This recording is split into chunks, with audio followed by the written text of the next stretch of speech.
சம்மருக்கு இந்த கத்தாழையை வச்சு தான் செடிகளை வந்து வாட விடாமல் பார்த்துக்கிறதுக்கு ஒன் ஆஃப் த ட்ரிக் ஒன்று யூஸ் பண்ண போகிறேன்.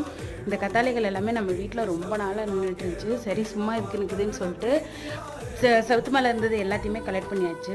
நட்டு வைக்கலான்னு மாடிக்கு போனால் எல்லா ரோஸும் இப்படி வாடி வதங்கி போயிருந்துச்சு. கற்றுக்கிட்ட மொத்த விதையும் இப்போ இறக்குறோம் அப்படின்னு சொல்லிட்டு ஒரு தொட்டிக்கு ஒரு கத்தாழை அப்படின்னு சொல்லிட்டு நட்டு வைக்க ஆரம்பிச்சிட்டேன். என்னென்னா கத்தாழைகள் வந்து அது சுற்றி உள்ள இடத்துல உள்ள தண்ணியை வந்து கொஞ்சம் சேமித்து வச்சுக்கும். நல்ல வெயில் காலத்தில் வறண்ட நிலத்துலையும் கூட கத்தாழை வாடி போகாமல் இருக்கிறதுக்கு காரணம் அதுதான்.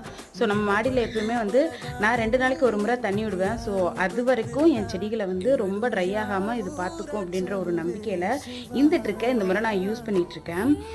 ஒரு தொட்டிக்கு ஒரு கத்தாழை அப்படின்ற விதத்தில் எல்லாத்துலேயுமே வந்து நட்டு வச்சுட்டேன். தரையில் செடி வச்சுருக்கவங்களும் இந்த ட்ரிக்கை யூஸ் பண்ணலாம். நிஜமாலுமே இந்த ட்ரிக் யூஸ் ஆகும். ஸோ இதுக்கப்புறம் தான் நான் வந்து இனி மூடாக்க அது இதுன்னு கொஞ்சம் ப்ராப்பராக போகணும். ஏன்னா இந்த கத்தாழைகள் வேர் பிடிக்க எப்படியும் 10 நாளைக்கு மேலே ஆகும். நான் இப்போ வந்து எல்லா தொட்டிலையும்